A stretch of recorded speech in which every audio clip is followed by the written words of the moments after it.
How many days? This was 6 or 7 days into the battle that this happened? The 9th night. Okay. That was the same night that my buddy Lee Darch was wounded and so forth. And you were going to tell that story about how he got wounded. Yeah. Which is, I mean, it's in the book. It's crazy. Yeah. You want to tell us how he explained that situation to you? Yeah, I'll tell you. He was a good Marine. I mean, when the chips were down, he played the game. He was put out front. He was a scout sniper. That was his designation. And he had in the hole with him a young guy that had never been in action before, Danny Cruel. And Danny was a BAR man. BAR, that's a Browning automatic rifle. So there in the hole, Carver's in his poncho getting a rest, and Danny was supposed to be on watch. Well, Carver was sound asleep, and he was wakened by a kind of a gasp cry out, and he rose the poncho edge real slow like, looked, and he saw that a Jap had straddled Danny Cruel and had cut his throat. Well, Carver had his K-bar knife right there beside him, stuck in the thing, so he took the knife and was able to get the Jap in the back and took him out of the picture.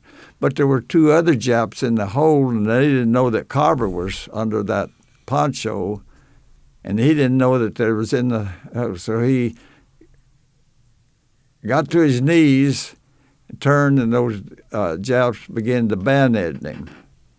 So they got him in the chest, got one lung, they got him in the chest 3 times, and he had his arms up to protect himself.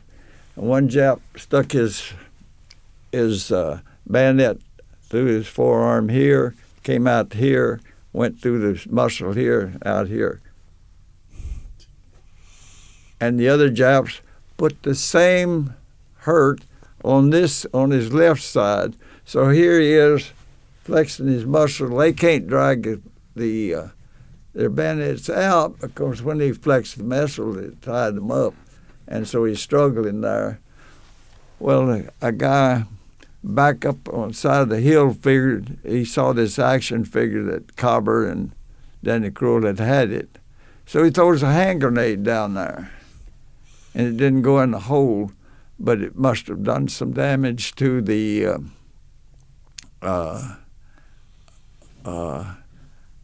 guys at the bayonet, Japanese,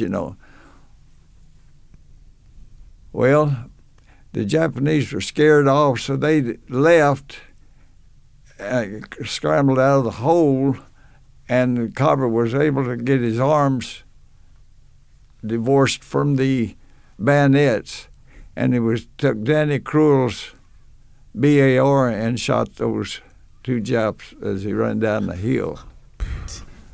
And he was awarded the Silver Star for that. He deserved it. Well, as I told you before, Carver loved his beer. And when he hit the island, he had 14 cans of beer. Well, on that ninth night left, on the 9th night, when both of us were hurt, he had only 8 cans of beer left. Well, they finally get to Carver and get him on a stretcher, and they're carrying him back. Now, this is in the dark of the night. And they get him on the stretchers, and they take him to the rear for help and everything. And he's having trouble because blood is forming in his mouth, his nose, and so forth. But he's able to tell the guys right there, I forget the sergeant that was carrying him right there. But he said, when you guys get back, there's beer in my backpack. Plop, they drop him. They run back there, got the beer, and drank it while they're still in the hole. Come back, they can't find Darch. It's dark, and he's calling out to him, and he can't be heard because he had so much blood in his mouth and everything. Man. So he laid there until dawn, until it got light enough to find him. Well, he loves to tell this story when he gets around a bunch of guys at the USO and at the American Legion and the Veterans of Foreign Wars. And I'll take him over those from the hospital. I'll take him over, and he tells that story. He said, "This is my buddy. He nearly got me killed." Then I tell the true story, you know. He nearly got himself killed. And he was a character, and I loved that guy. He was really a guy. And I guess the lesson to be learned there is Marines love their beer. Oh, yeah. They love their beer. Now, you get, and you already seen the flag been raised? Well, I think that was raised about the third day there, I guess. It was somewhere like that. But I was on the far side of the island on the other beach. I think I alluded to that earlier tonight. Well, anyway, let's see, that's how that was happening. Oh, I was working, there was a big cliff there, and there was a pillbox on the side of that other beach. You know, we ran to that other beach over there. Well, there's a pillbox there, and it was, they had Nambu, I guess, was firing at those ships that were sitting out there, those small boats and everything. Well, we're sitting up there, and this pillbox is on the side of this sloping hill down to the beach, you know.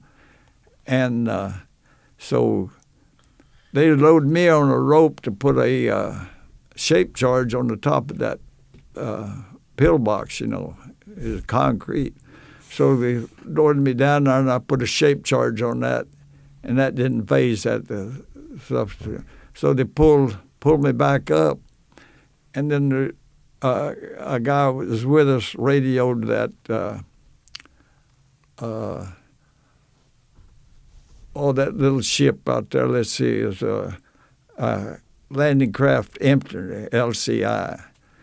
And they had a twin barrel 40 millimeter deal up there, and they began to firing right there, and they just pumping things. They were bringing these clips with 4 of those shells on it, putting them up there, and this guy would fire, and then another guy would pull him off there, and they'd get there, and they was laughing and whooping it up, and they finally just drilled a hole in that thing. That pillbox just exploded. We was up there cheering, every cheering on the thing, just. And later on that day,